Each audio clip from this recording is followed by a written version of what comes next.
नमस्कार.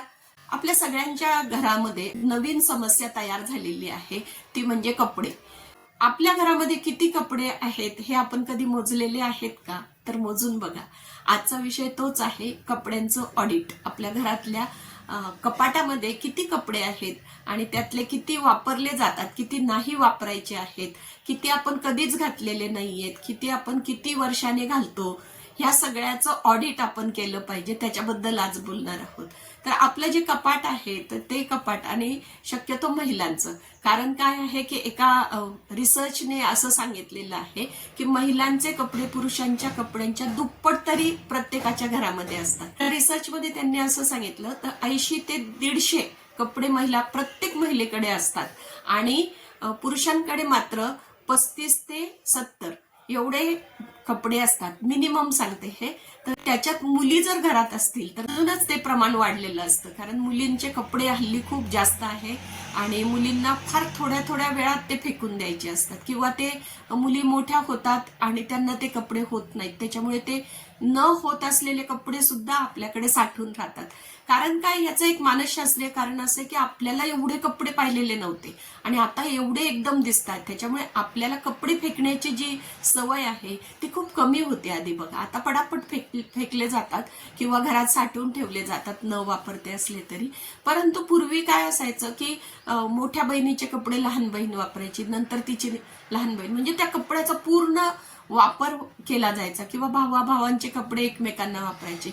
इवन तुम्हाला जर कधी आठवत असेल फार पूर्वी तर साड्या सुद्धा एकमेकीच्या वापरल्या जायच्या. साडीची घडी मोडायला मी तुला देते, असं एक वाक्य होतं बघा. नवीन जेव्हा साडी घेतली जायची तर ती आपल्या मैत्रिणीला ती घडी मोडण्यासाठी, म्हणजे तिने घालायची आहे, अशा प्रकारचं ते प्रेम होतं, जिव्हाळा होता.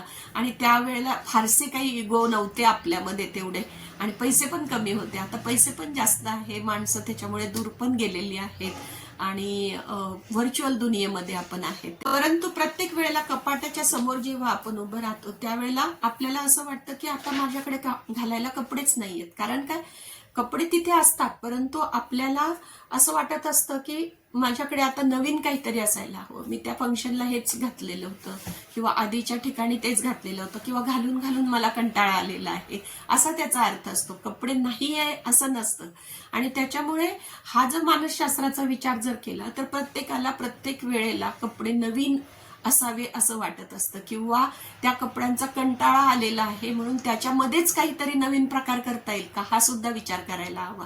जसं की आपण एखाद्या टॉपवर नेहमी तीच ओढणी घालतो आहे तर त्याचा लुक सेम येतोय, त्याच्यापेक्षा दुसरी ओढणी जर आपण घेतली तर लगेचच कपड्याचा लुक चेंज होतो. आणि म्हणून आता प्लेन कपडे जे आहे त्याच्यावर प्रिंटेड ओढणी, किंवा साड्यांमध्ये सुद्धा ही फॅशन आलेली आहे की प्लेन साडीवर वेगवेगळे प्रिंटेड ब्लाउज तुम्ही घालू शकतात, वेगळ्या रंगाचं घालू शकतात, जेणेकरून नवीन वेगळा काहीतरी प्रकार आपण नेसतो आहे असा फील तुम्हाला यायला पाहिजे. कारण हे फील येणं खूप महत्वाचं आहे. ते फील येत नाही म्हणून आपल्याला सारखं नवीन गोष्टी घ्याव्याशा वाटतात. नंतर आहे की मुलींचे जे कपडे आहेत ते मुलींचे कपडे मुली पटपट मोठ्या होतात, त्याच्यामुळे ते तसेच पडून राहतात आणि ते वापरलेही जात नाही. दुसऱ्याला डोनेट करणं ही तर खूपच चांगली गोष्ट आहे. जे कुणी असेल आजूबाजू किंवा तुम्हाला कुठे जाऊन देता येत असतील कपडे तर त्याच्यासारखी गोष्ट नाही. परंतु जर समजा असं पण शक्य नसेल आपल्याला तर त्याचे आपल्याला वेगवेगळे वापर करता येतात, की त्याचे कुशन कव्हर बनवता येतील का. त्याच्या बॅग्स खूप सुंदर होतात मुलींच्या कपड्याच्या, ज्याला टोट बॅग म्हटलं जातं, तर तशा बॅग्स तयार करता येतील का. नुसतंच खाली शिलाई मारली ना तरी सुद्धा मुलींचे जे टॉप आहे त्याच्यामध्ये तुम्ही कॅरी बॅग ठेवू शकतात घरातल्या प्लॅस्टिकच्या. एकदम तसे कपडे वापरलेले नाही, त्याच्यामुळे आपल्याला असं वाटतं की इतके चांगले कपडे कसे काय टाकून द्यावे बाबा. त्यामुळे ते कपडे साठवून राहतात आणि म्हणून ती जागा व्यापून राहते. ती जागा रिकामी जर आपल्याला करायची असेल आणि कपड्याचा जास्त वापर करायचा असेल तर त्याला आपल्याला वेगवेगळ्या रूप दिले पाहिजे, किंवा छोटे छोटे कपडे जे आहेत ते कापून त्याचे पॅच करू शकतात. त्याच कपड्याचा पॅच मुलीच्या टी शर्टला लावू शकतात तुम्ही, त्यांना आवडतं मुलींना पण. त्याच्यामध्ये काही तुम्ही मणी मोती लावू शकतात. त्याच्यामध्ये एक पॅच छोटासा जरी तयार करून ठेवला तर तो तुम्हाला कुठेही वापरता येतो. ते तोरणामध्ये वापरता येतो, तो पॅच तुम्हाला शर्टवर वापरता येतो, तुम्हाला टी शर्टवर वापरता येतो, तुम्हाला ओढण्यांवर सुद्धा ते पॅचेस वापरता येतात.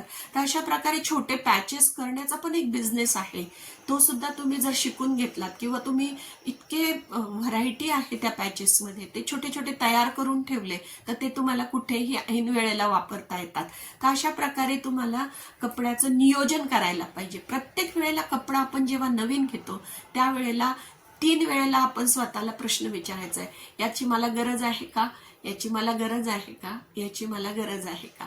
3 वेळेला प्रश्न विचारल्यानंतर चौथा एक प्रश्न आहे, जो कपडा मी नवीन विकत घेते आहे तो कमीत कमी 30 वेळेला वापरू शकेल का, असाही प्रश्न विचार. वेळेला आपण म्हणू की तो कपडा आपल्याला अफोर्डेबल आहे आणि मग आपल्याला लक्षात येईल की 30 वेळेला हा कपडा मी घालू शकणार नाहीये, कारण थोड्याच दिवसात माझी हाईट वाढणार आहे किंवा थोड्याच दिवसामध्ये मला वाटतंय की ह्याची क्वालिटी खराब आहे, खराब होऊन जाणार आहे, 2-4च वेळेला वापरला जाणार आहे.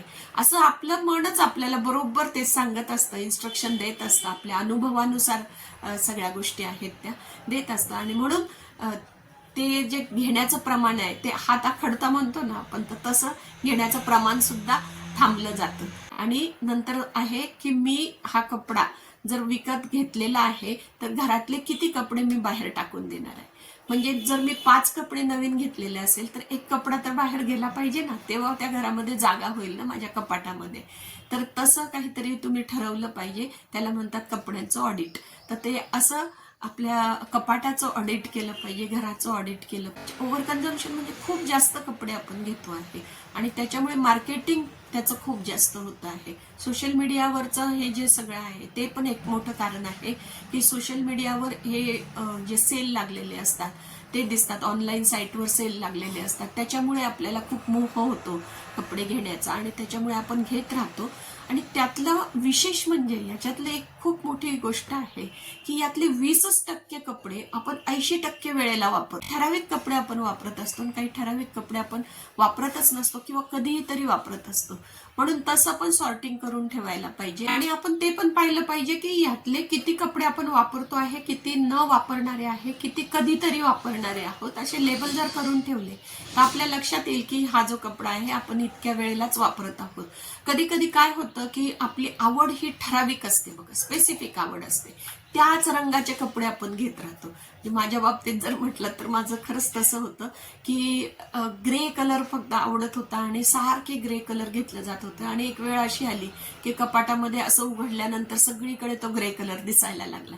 आपली जी आवड आहे त्याच आवडीचे आपण कपडे घेत राहतो. मग अशा वेळेला तुम्ही हा प्रयोग करू शकता की एखादी मैत्रीण असेल तुमची किंवा घरातले कोणी असेल तर त्याला सांगू शकता की माझ्यासाठी तू कपडे चॉईस कर.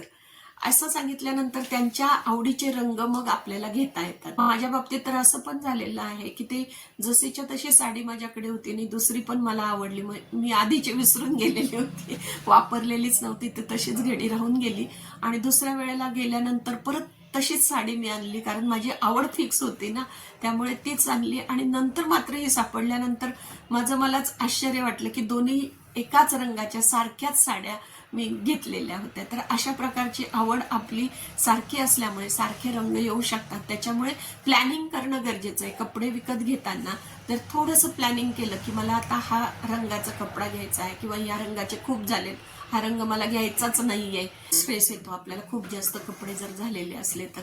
असा जर स्ट्रेस कमी झाला आपला तर आपलं परचेसिंग पण कमी होऊन जातं. म्हणजे ते एक मानसशास्त्रीय रिझन आहे की खूप स्ट्रेस ज्याला असतो तर तो जास्त शॉपिंग करत असतो किंवा ती जास्त शॉपिंग करत असते. तर तुमचा स्ट्रेस मॅनेज करू शकतात आणि परचेसिंग पण कमी करू शकतात. तुम्ही तुमच्या घरातल्या कपाटांचं ऑडिट करा, किती कपडे आहे बघा, मोजा, एकदा साड्या मोजा, किती त्याच्या बरोबरचे काही ऍक्सेसरीज आहेत त्या मोजून ठेवा. नंतर तुमचे टॉप किती आहेत, दुपट्टे किती आहेत, त्याच्यावर काही मिक्स अँड मॅच करता येईल का ते पण बघून ठेवा. हा व्हिडिओ तुम्हाला कसा वाटला हे नक्की तुम्ही कॉमेंटमध्ये सांगा आणि आपल्या चॅनलला सबस्क्राईब करा, लाईक करा. धन्यवाद.